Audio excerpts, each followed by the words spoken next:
ഞാൻ ബോട്സ്വാന എന്ന രാജ്യത്തുകൂടി സഞ്ചാരം തുടങ്ങിയിട്ട് ഏതാനും മിനിറ്റുകളെ ആയിട്ടുള്ളൂ. സിംബാബ്വേയിൽ നിന്ന് ബോർഡർ ചെക്ക് പോയിന്റുകളെല്ലാം പിന്നിട്ട് ഇപ്പോൾ ബോട്സ്വാനയിലേക്ക് കയറിയിരിക്കുന്നു.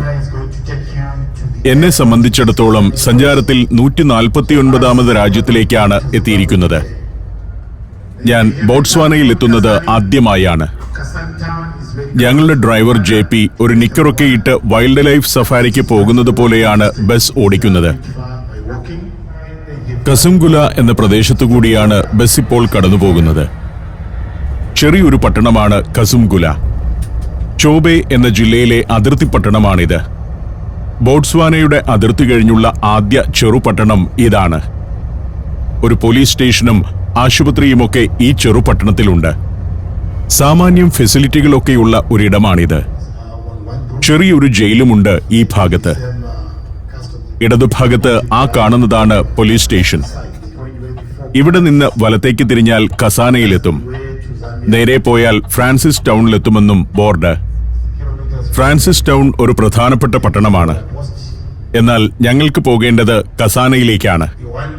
കസാനയിലാണ് ഞങ്ങൾക്ക് താമസിക്കാനുള്ള റിസോർട്ടൊക്കെ ഉള്ളത്. ചോബെ നദിയുടെ തീരത്തെ പട്ടണമാണ് കസാനെ.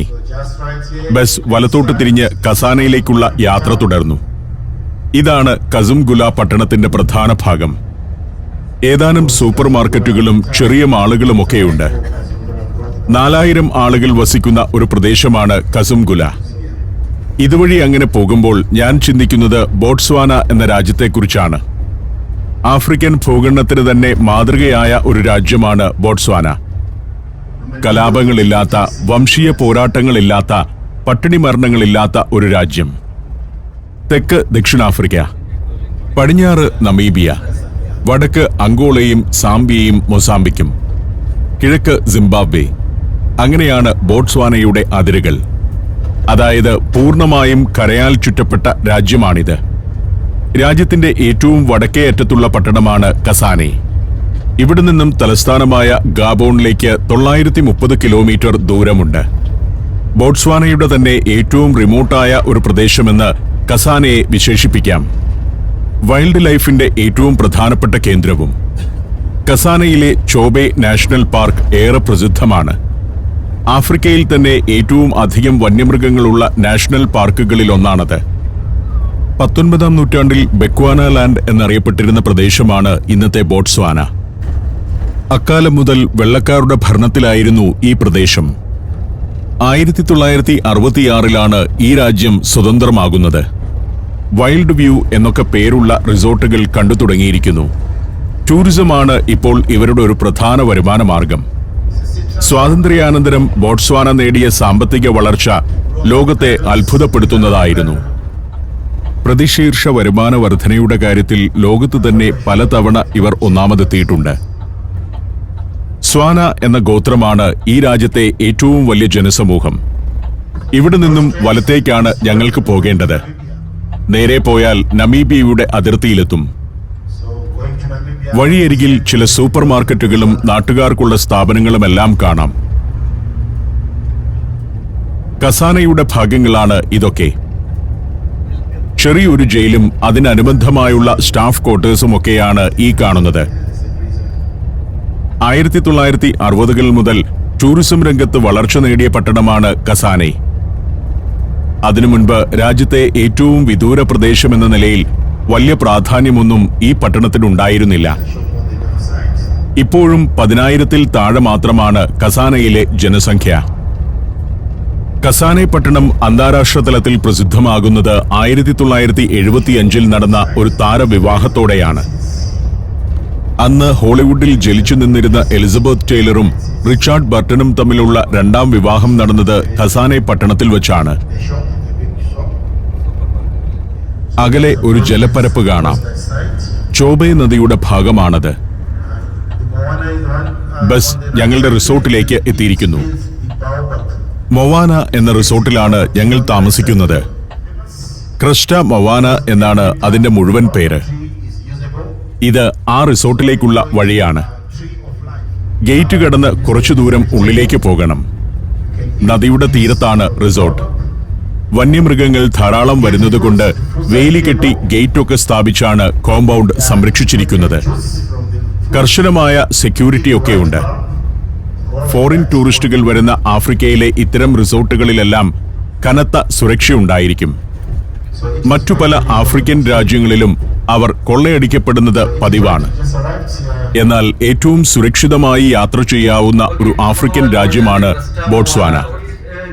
സഞ്ചാരത്തിൽ ഇങ്ങനെയുള്ള ടൂർ അനൗൺസ് ചെയ്യുമ്പോൾ പലരും ചോദിക്കാറുണ്ട്, ആഫ്രിക്കയിലേക്ക് പോകുന്നത് സുരക്ഷിതമാണോ എന്ന്. ഈ ആഫ്രിക്കൻ എപ്പിസോഡുകൾ കണ്ടിട്ട് നിങ്ങൾക്ക് എന്തു തോന്നുന്നു എന്നുള്ളതാണ് മറുചോദ്യം. ഞാൻ യാത്ര ചെയ്ത സ്ഥലങ്ങളിൽ യൂറോപ്പിനേക്കാൾ സുരക്ഷിതമാണ് ആഫ്രിക്കയിലെ പല സ്ഥലങ്ങളും. അതിമനോഹരമായ ഒരു റിസോർട്ട്, പുല്ലുമേഞ്ഞ് ട്രഡീഷണൽ ശൈലിയിൽ പണിത ഒരു ജംഗിൾ റിസോർട്ട്. സഞ്ചാരത്തിന്റെ ടൂറുകളിൽ ഇത്തരം സ്ഥലങ്ങളിലെത്തുമ്പോൾ താമസിക്കാൻ പൂർണ്ണമായും ട്രഡീഷണൽ ഭാവമുള്ള റിസോർട്ടുകൾ തന്നെയാണ് തിരഞ്ഞെടുക്കാറുള്ളത്. വളരെ കോസ്റ്റ്ലിയാണ് ഇത് എന്ന പ്രശ്നമേ ഉള്ളൂ. 35,000-40,000 രൂപയൊക്കെയാണ് പലപ്പോഴും ഇവിടെ ഒരു രാത്രിക്ക് ഒരു മുറിയുടെ വാടക. എങ്കിലും നമ്മുടെ ഗ്രൂപ്പിലുള്ളവർക്ക് ആഫ്രിക്കയുടെ തനതായ എക്സ്പീരിയൻസ് കിട്ടണം. ഇതുവരെ ഞങ്ങളുടെ കൂടെയുണ്ടായിരുന്ന ക്രൈഫേസ് ഒരു നന്ദി പ്രസംഗം നടത്തി. ഇദ്ദേഹവും ഡ്രൈവർ JPയും പിരിയുകയാണ്. ഡ്രൈവർ JPയും നന്ദി പറഞ്ഞു. ഞങ്ങളെല്ലാവരും ബസ്സിൽ നിന്ന് പുറത്തിറങ്ങി. ബസ്സിലുള്ള ലഗേജൊക്കെ റിസോർട്ട് ജീവനക്കാർ തന്നെ മുറിയിലേക്ക് എത്തിച്ചുകൊള്ളും. പ്രധാന കവാടം വരെ എത്തുന്ന ഒരു നീളൻ പന്തൽ. അവിടെ വെറ്റ് നാപ്കിൻ മുഖം തുടയ്ക്കാനായി വെച്ചിട്ടുണ്ട്. അത് തന്നാണ് സ്വീകരിക്കുന്നത്. ക്രിസ്റ്റ മൊവാന സഫാരി റിസോർട്ടിലേക്ക് ഞങ്ങൾ അങ്ങനെ കയറി ചെന്നു. അതിമനോഹരമായ ഒരു റിസോർട്ടാണ്. മധ്യത്തിൽ ഒരു ബാവോബാബ് മരം. അതിനു ചുറ്റുമായാണ് റിസപ്ഷനും മറ്റും ഉൾപ്പെടുന്ന മെയിൻ ബിൽഡിംഗ് ഏരിയ. ഗംഭീരമായ ഒരു ആംബിയൻസ് ആണിവിടെ. ആഫ്രിക്കയിലെ ഒരു വനത്തിനകത്താണ് ഇതെന്നോർക്കണം. അവിടെ ട്രഡീഷണൽ ശൈലിയിൽ തന്നെ എല്ലാം ഒരുക്കി വെച്ചിരിക്കുന്നു. ഞങ്ങൾ എല്ലാവരും എത്തിയതോടെ ഹോട്ടലിലെ ഒരു ജീവനക്കാരി എല്ലാവരെയും വിളിച്ചുകൂട്ടി ഒരു ആമുഖ പ്രസംഗം നടത്തി.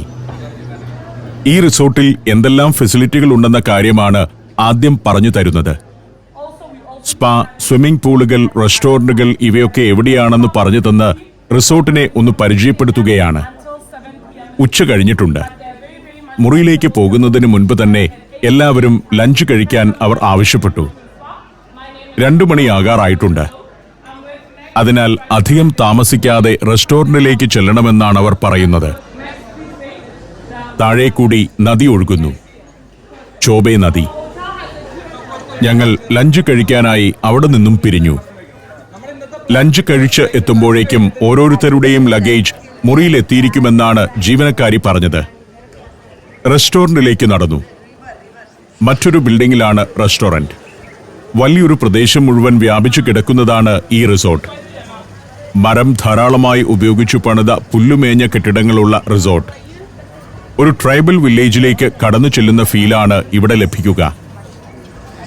നമ്മുടെ വയനാട്ടിലും മറ്റ് ഹിൽ സ്റ്റേഷനുകളിലുമൊക്കെ റിസോർട്ടുകൾ പണിയേണ്ടത് ഈ വിധത്തിലായിരിക്കണമെന്ന് ഞാൻ പലപ്പോഴും പറയാറുണ്ട്. ഈ ഒരു ഫീൽ കൊണ്ടുവന്നാൽ പാശ്ചാത്യർക്ക് അത് നന്നായി ഇഷ്ടപ്പെടും. അപ്പോൾ നാട്ടുകാർ മാത്രമല്ല, വിദേശികളും ടൂറിസ്റ്റുകളായി എത്തും. കൂടിയ വിലയ്ക്ക് ഇത്തരം റിസോർട്ടുകളിലെ മുറികൾ വാടകയ്ക്ക് നൽകാം. 40,000-ഉം 50,000-ഉം ഒക്കെയാണ് ഈ പ്രദേശത്ത് ഒരു റിസോർട്ടിലെ ഒരു മുറിയുടെ ഒരു രാത്രിയുടെ വാടക. ഞങ്ങൾ റെസ്റ്റോറന്റിലേക്ക് ചെന്നു. ബുഫേ ലഞ്ചാണ്. 40ഓളം ഐറ്റങ്ങളുണ്ട്. നോൺ വെജ് മാത്രമല്ല, വെജ് വിഭവങ്ങളുമുണ്ട്. രുചികരമായിരുന്നു ഉച്ചഭക്ഷണം.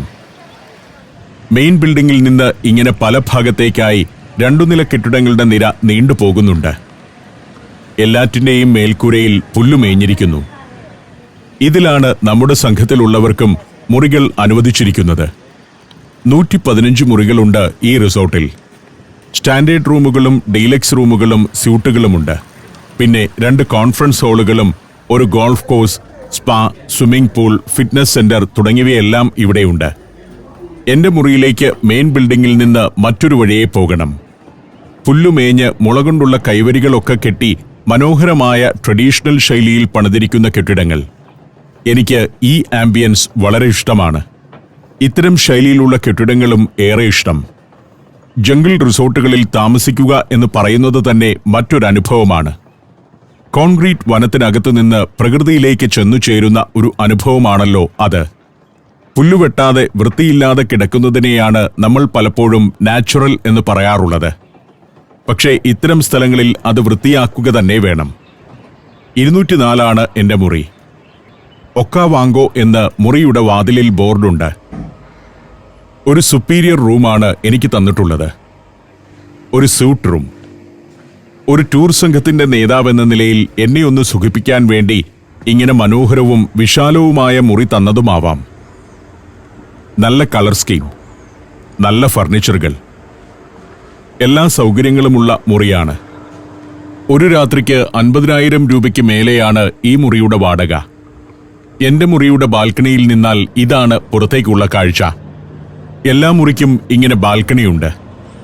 മുന്നിൽ ഒരു കുന്നിൻ ചെരുവ്. അത് ചെന്ന് അവസാനിക്കുന്നത് ചോബേ നദിയിലാണ്. അതിലൂടെ കടന്നുപോകുന്ന വള്ളങ്ങളും ബോട്ടുകളും കാണാം. നമീബിയൻ ഗ്രാമീണർ അവരുടെ ഗ്രാമത്തിലേക്ക് പോകുന്നതാവാം. ആ ബാൽക്കണിയിൽ ഇങ്ങനെ കാഴ്ചകൾ കണ്ടുകൊണ്ടിരിക്കുന്നത് രസകരമായ അനുഭവമാണ്.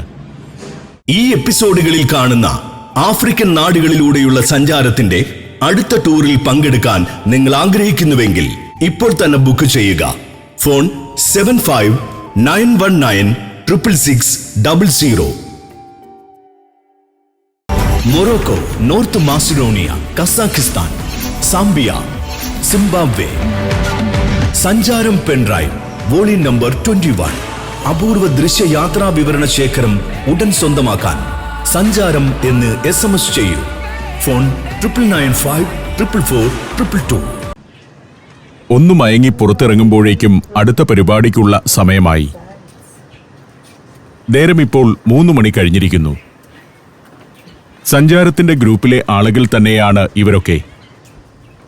ഓരോരുത്തരായി മുറികളിൽ നിന്നിറങ്ങി പുറത്തേക്ക് നടക്കുന്നു.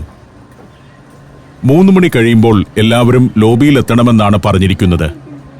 തുടർന്ന് ചോബേ നദിയിലൂടെ ഒരു ബോട്ട് സഫാരി തുടങ്ങുകയാണ്. വന്യമൃഗങ്ങളെ കാണുന്നതിനു വേണ്ടിയുള്ള ഒരു യാത്ര.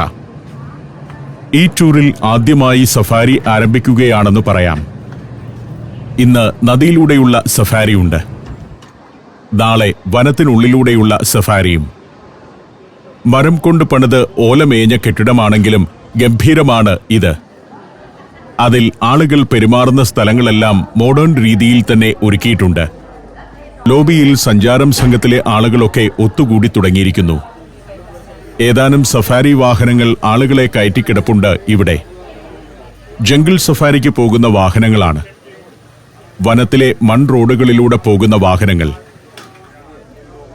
അവിടെയുള്ള ഒരു ഗോത്രമനുഷ്യന്റെ പ്രതിമയ്ക്ക് സമീപം നിന്ന് ഫോട്ടോയ്ക്ക് പോസ് ചെയ്യുന്നു എൻ്റെ 2 സുഹൃത്തുക്കൾ. ഞങ്ങൾക്കുള്ള ബോട്ട് റെഡിയായെന്ന അറിയിപ്പ് വന്നു. ഇനി ഞങ്ങൾ ബോട്ട് ജെട്ടിയിലേക്ക് നടക്കുകയാണ്. ഇത്തരം ആക്ടിവിറ്റികൾക്കെല്ലാം ഗസ്റ്റിനെ കൊണ്ടുപോകാൻ കൃത്യമായി സ്റ്റാഫുകൾ നിയോഗിക്കപ്പെട്ടിട്ടുണ്ട്. ഈ റിസോർട്ടിന്റെ ഭാഗം തന്നെയാണ് ബോട്ട് ജെട്ടി. മരപ്പലക പാകി മണ്ണിൽ നിന്ന് അല്പം ഉയർത്തി നിർമ്മിച്ച വഴി. അതിലൂടെ ബോട്ട് ജെട്ടിയിലേക്ക് നടന്നു. കുറച്ചു താഴേക്കിറങ്ങണം. നദീതീരം വരെ ഇങ്ങനെ പലക വിരിച്ചിട്ടുണ്ട്.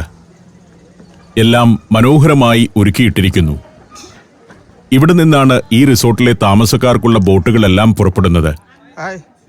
2 നിലയുള്ള വലിയൊരു ബോട്ടാണ് കിടക്കുന്നത്. ഞങ്ങൾ അതിലേക്ക് ചെന്നു കയറി. എല്ലാവരും ഉന്മേഷത്തിലാണ്. മുറിയിൽ പോയി നല്ലൊരു വിശ്രമത്തിനു ശേഷമാണല്ലോ സഫാരിക്കായി ഇറങ്ങിയിരിക്കുന്നത്. വിശാലമായ ചോബേ നദിയുടെ മറുകരയിൽ നമീബിയയാണ്. ബോട്ടിൽ സ്നാക്സും മറ്റും ഒരുക്കി വെച്ചിട്ടുണ്ട്.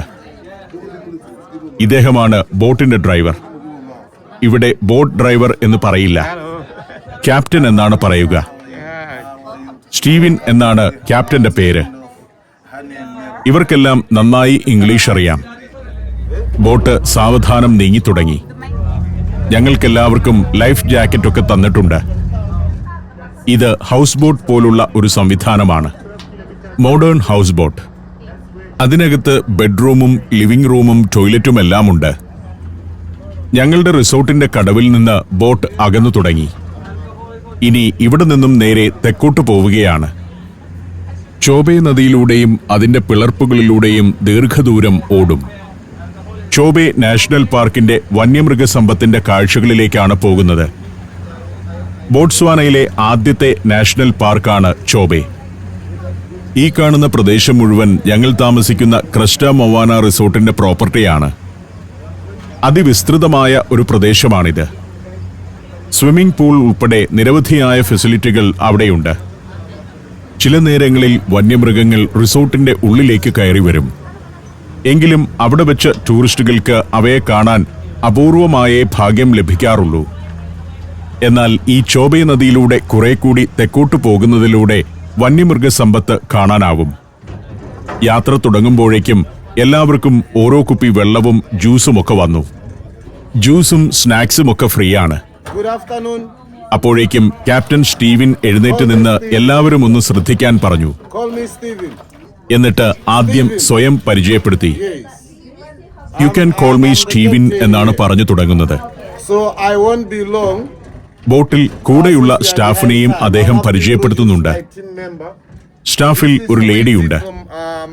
അവളുടെ പേര് വീക്സി എന്നാണ്. വീക്സിക്കാണ് സ്പായുടെ ചുമതല. ഈ ബോട്ട് യാത്രക്കിടയിൽ ഇവർ ഗസ്റ്റുകളുടെ എല്ലാം പുറം തിരുമും. കൂടെയുള്ളത് മാത്തേങ്കെ എന്നയാളാണ്. മാത്തേങ്കെയാണ് ബാർമാൻ. അയാളുടെ അടുത്ത് ചെന്നാൽ യഥേഷ്ടം മദ്യം കിട്ടും. വേണ്ടവർക്ക് വാങ്ങിക്കഴിക്കാം. അതിന് വേറെ വില നൽകണം. എന്നാൽ സ്നാക്സും കൂൾ ഡ്രിങ്ക്സും ഒക്കെ ഫ്രീ ആണ്. അത് യഥേഷ്ടം എടുത്തു കഴിക്കാം.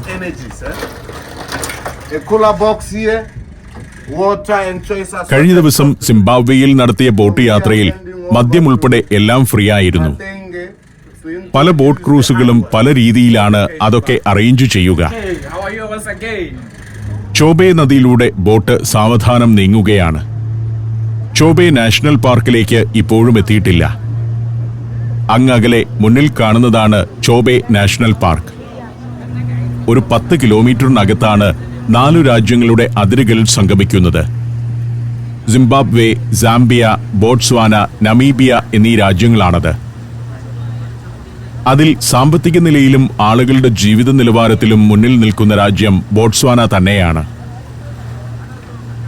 11,800 ചതുരശ്ര കിലോമീറ്റർ വ്യാപിച്ചു കിടക്കുന്ന ദേശീയ ഉദ്യാനമാണ് ചോബെ. ബോട്സ്വാനയിലെ ഏറ്റവും വലിയ 3ാമത്തെ നാഷണൽ പാർക്കാണത്. രാവിലെയും വൈകുന്നേരവും ബോട്ടുകളിൽ ചോബെ നാഷണൽ പാർക്ക് കണ്ടുകൊണ്ടിങ്ങനെ സഫാരി നടത്തുന്നതിനുള്ള സൗകര്യമുണ്ട്. നമീബിയ, സിംബാബ്വെ, സാംബിയ എന്നീ രാജ്യങ്ങളുമായി ചേർന്ന് കിടക്കുന്നതാണ് ചോബെ നാഷണൽ പാർക്ക്. ചോബെ നദിക്കപ്പുറമാണ് നമീബിയ എങ്കിലും നാഷണൽ പാർക്കിൽ നിന്ന് മൃഗങ്ങൾ നദി കടന്ന് നമീബിയയിലേക്ക് പോകുന്നതും അവിടെ നിന്ന് മൃഗങ്ങൾ ചോബയിലേക്ക് വരുന്നതും സാധാരണമാണ്. ബോട്സ്വാനയിൽ ഏറ്റവും അധികം വിദേശ ടൂറിസ്റ്റുകൾ സന്ദർശിക്കുന്ന ദേശീയ ഉദ്യാനവും ചോബെ തന്നെയാണ്. 40,000 മുതൽ 1,00,000 വരെ ടൂറിസ്റ്റുകൾ ഓരോ വർഷവും ഈ നാഷണൽ പാർക്ക് സന്ദർശിക്കുന്നുണ്ടെന്നാണ് കണക്ക്. ചോബെ ദേശീയ ഉദ്യാനത്തിനു ചുറ്റുമായി 100-ലധികം ഹോട്ടലുകളും റിസോർട്ടുകളുമുണ്ട്. അതിവിശാലമായ ഒരു നദിയാണ് ചോബെ. തീരത്ത് ആ കാണുന്നത് ഒരു ഇമിഗ്രേഷൻ സെന്ററാണ്. നമീബിയയിലേക്ക് പോകണമെങ്കിൽ ആ എമിഗ്രേഷനിൽ എക്സിറ്റ് അടിച്ചു വേണം പോകാൻ. തിരികെ ബോട്സ്വാനയിലേക്ക് വരണമെങ്കിലും നമീബിയയിൽ നിന്നും എക്സിറ്റ് അടിച്ച് നദി ക്രോസ് ചെയ്ത് ഇവിടെ വന്ന് കയറി ഇവിടെ നിന്നും ഇമിഗ്രേഷൻ കടക്കണം. വീണ്ടും മുന്നോട്ട് പോകുമ്പോൾ നിരവധി ഹോട്ടലുകളും റിസോർട്ടുകളുമൊക്കെ തീരത്ത് കാണാം. മനോഹരമായി ഒരുക്കി വെച്ചിരിക്കുന്ന റിസോർട്ടുകൾ. 731 കിലോമീറ്റർ നീളമുള്ള നദിയാണിത്. വർഷത്തിൽ 2 തവണയെങ്കിലും വലിയ വെള്ളപ്പൊക്കമുണ്ടാകുന്ന നദിയാണ് ചോബെ. മാർച്ച്, ഏപ്രിൽ മാസങ്ങളിലായിരിക്കും ആദ്യത്തെ വെള്ളപ്പൊക്കം. രണ്ടാമത്തേത് ജൂൺ, ജൂലൈ മാസങ്ങളിലും. അപ്പോൾ തീരങ്ങൾ ചതുപ്പ് നിലമായി മാറും. വേറെയും പല ബോട്ടുകളിൽ ധാരാളം ടൂറിസ്റ്റുകൾ നദിയിലുണ്ട്. ഇത് ചോബെ സഫാരി ലോഡ്ജ് എന്ന ഒരു റിസോർട്ടാണ്. 1959 പ്രവർത്തനം തുടങ്ങിയ റിസോർട്ടാണത്.